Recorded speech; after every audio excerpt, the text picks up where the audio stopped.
I used to think my father-in-law, Mr. Thompson, didn't like me. At family gatherings, he would sit in his favorite recliner near the window, the afternoon light catching the silver in his hair as he scrolled on his old tablet. Pretending to read the news, his eyes would flick up when I walked past. But he'd never say anything, just a small nod, then back to his screen. When I married into the Thompson family 3 years ago, I quickly learned that every family has its unspoken rules. Everyone had opinions about everything: how I dressed, how I spoke, how we were raising our son, the choices I made about my career. They were polite enough on the surface. Smiles that didn't quite reach their eyes.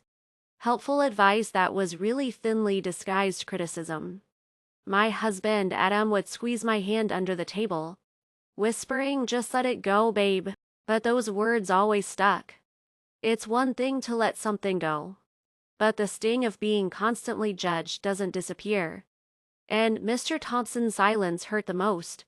I could handle the snide comments and the constant comparisons from others, but his quiet disapproval felt like a heavy shadow over every gathering. I remember one Sunday afternoon, sitting on their back porch after lunch.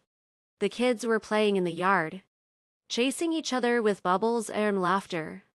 Everyone was laughing and chatting, but I sat on the edge, always bracing for the next comment, the next subtle reminder that I was an outsider. And the quiet man in the corner? He was the hardest to read, making me feel like I'd never really belong. It started with an innocent conversation. Adam's sister, Jessica, was gushing about how her daughter had just won another academic award. Everyone clapped and cheered, congratulating her, asking what she was planning for college even though the girl was only 8. Then Jessica turned to me with that perfect smile. "And how's Noah doing in preschool? You know, these years are so critical for setting them up for success." I smiled, trying to keep it light. "He's doing well. We're letting him enjoy learning at his own pace." Jessica's smile tightened just a bit. "Ah, that's nice. It's just that a lot of parents these days are too distracted with work and social media to give their kids the foundation they need. You know how it is." The words stung. I felt Adam's hand on my back, rubbing gently. He hated confrontation, always the peacemaker. But Jessica wasn't done. "And with how busy you are with your work, I just hope you're able to, really focus on Noah. These early years are everything." I felt my chest tighten. My career was something I was proud of, and balancing work and motherhood had been the hardest, most rewarding journey of my life. But to Jessica, it was a flaw. The others around us stayed quiet, some of them exchanging glances, others pretending to sip their drinks to avoid the tension. And Mr. Thompson, he sat there, scrolling on his tablet, not even looking up. You would think I would have stayed quiet. That's what I had always done. I would nod, smile, let the comments slide off me like water on glass while I went home and cried in the shower where no one could see me. But something about the way Jessica's eyes glittered, the satisfied smirk hiding behind her concerned words, made me feel like I was drowning. I felt heat rise to my neck, my vision tightening around the edges. I set my cup down to hard on the glass table, the clink echoing in the sudden hush. "Jessica," I said, my voice trembling but loud enough that even the kids paused their giggles in the yard. "Do you have a problem with the way I live my life?" Her eyebrows shot up, mascara perfect, lashes fluttering. "Excuse me." "You heard me," I said, breathing heavily. "You always have something to say about me. About how I work, how I parent, how I spend my time. What exactly is your problem with me?" She scoffed, looking around for support from the family. "Wow, this is what we're doing now." I was just trying to help, but sure, if you want to twist my words. I stood up, my legs shaky. Adam's hand was on my arm instantly, trying to pull me down, whispering, "Please don't do this here." "No," I snapped, brushing him off. "I'm not going to keep quiet anymore." Jessica's face turned red. "You are so ungrateful. You think you're better than everyone with your little job and your fancy ideas." My heart pounded so hard I could feel it in my fingertips. I don't think I'm better than anyone, I shot back, but I'm tired of you making me feel like I'm not enough. Oh please, as she laughed a sharp, bitter sound. You work all day and dump your kid in daycare. You don't even cook properly. And Adam looks thinner every time I see him. I felt the tears burn hot, but I blinked them back. You don't know anything about our life. I know enough, she snapped. You're selfish. Always playing the victim. Maybe if you spent less time chasing promotions, you'd be a better mother. The words were a slap. I heard a gasp somewhere. Maybe from Adam, maybe from Adam's mom, who was sitting silently, wringing her hands. I opened my mouth, but nothing came out.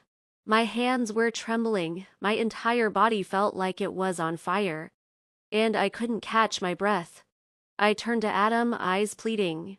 But he looked down, jaw clenched, silent. And that hurt more than Jessica's words.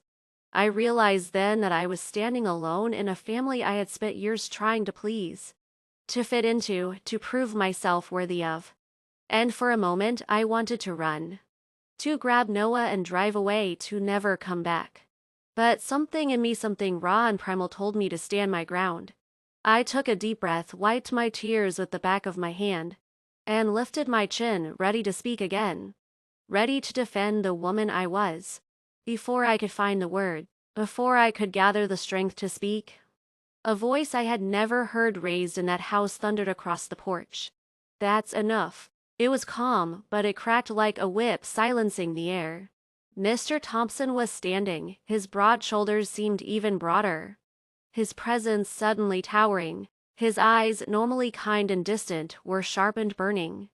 Jessica turned, her face pale. Dad, He raised a hand, quiet.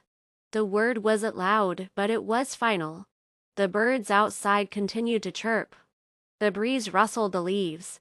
But the porch was still, every eye fixed on the man who never spoke, never interfered, never raised his voice. He turned toward Jessica. I've watched you. All of you. He swept his gaze across the family. Tear her down piece by piece every time we gather. Dad, you're misunderstanding. Jessica's voice was trembling now. No, he said, shaking his head. I'm not misunderstanding anything. I've heard the way you speak to her.